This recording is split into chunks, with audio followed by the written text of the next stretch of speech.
Hi friends, welcome back to my channel. ఎలా ఉన్నారు? అందరూ బాగున్నారు? నేను కూడా సూపర్గా ఉన్నాను. ఈరోజు మేము ముందుకి మినపగారెలతో వచ్చానండి. ఇది ఎలా చేయాలంటే ప్రాసెస్లోకి వెళ్దాం. ముందుగా మినప్పప్పుని 4 hours నేను నానబెట్టుకున్నాను. ఆ వీడియో అంతా మీకు తెలుసు కాబట్టి నేను తీయలేదు. ఇది మినప్పప్పు, తొక్క మినప్పప్పు అండి. నేను సాయి మినప్పప్పు అయితే వాడను, ఇదే వాడతాను. ఇది 4 hours నానబెట్టుకొని నేను మిక్సీలో రుబ్బుకున్నానండి. అందులో ఇప్పుడు మనం గారెల కోసం ప్రిపరేషన్ అయితే స్టార్ట్ అయ్యింది. ఇందులో ఆనియన్స్, మిర్చి, కరివేపాకు, అల్లం, జీలకర్ర, సరిపడా సాల్ట్ వేసుకొని కలుపుకోవాలి. నేను ఎక్కువ తొక్క మినపప్పే వాడతానండి. నేను సాయి మినపప్పు అంత వాడను. తొక్క మినపప్పులో ఏంటంటే మనకి ఫైబర్ అనేది ఎక్కువగా ఉంటుంది, పిల్లలకు కూడా చాలా హెల్దీ. అది కూడా నేను నాటువే వాడతానండి, హైబ్రిడ్ అయితే వాడను. ఇవి నేను చోడవరం వెళ్ళి కొని తెచ్చుకుంటాను.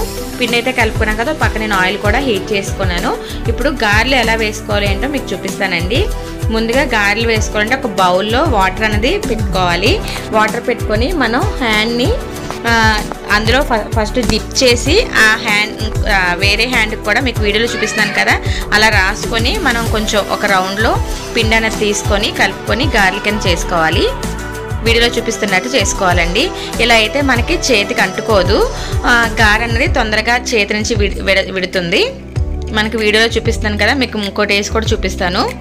ఇలా తొందరగా మనం వాటర్ అనేది పెట్టుకుంటే తొందరగా మనకి చేతిలోంచి వస్తుంది అంటుకోకుండా.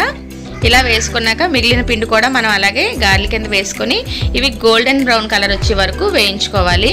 ఇదైతే సూపర్ ఉంటుందండి ఈ గారెలు, మినపగారెలు.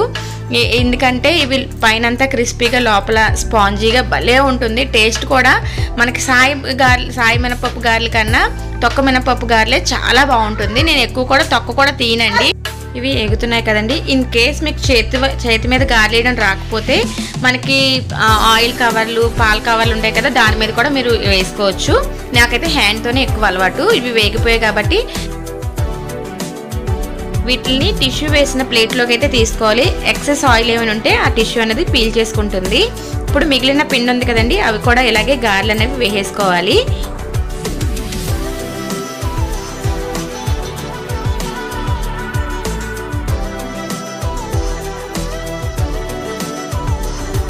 ఇలా పిండంతా అయ్యాక మనం వీటిని ఇప్పుడు సర్వింగ్ ప్లేట్లోకి అయితే తీసుకుందాం. దీనికి కాంబినేషన్ వచ్చి నేను పల్లీ చట్నీ చేశానండి. ఇది కూడా తొందరలో వీడియో అనేది పెడతాను. పల్లీ చట్నీ విత్ గారెలు అయితే సూపర్ ఉంటుంది, మీరు కూడా ట్రై చేయండి. అసలు గారెల్లోకి అయితే చికెన్ కర్రీ ఇంకా బాగుంటుంది. కానీ ప్రజెంట్ ఏంటంటే మాకు పల్లీ చట్నీతోనే మేము అడ్జస్ట్ అవుతున్నాం. ప్రజెంట్ ఆ రోజు చికెన్ అయితే లేదు కాబట్టి ఇలాగా గారెలన్నీ సర్వింగ్ ప్లేట్లో తీసుకున్నాం కదా, దీన్ని టేస్ట్ చూసి ఎలా ఉందో ఏంటో కూడా మీకు చెప్తానండి.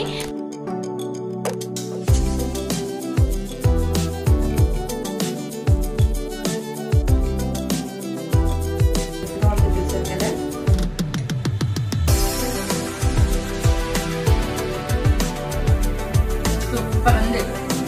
దాన్ని బాగుందా? ఎలా ఉంది? బాగుందా?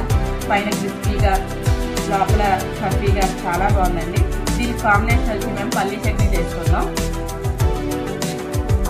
మేమైతే ఈ గారెలతో ఫుడ్ ఎంజాయ్ చేస్తున్నాం.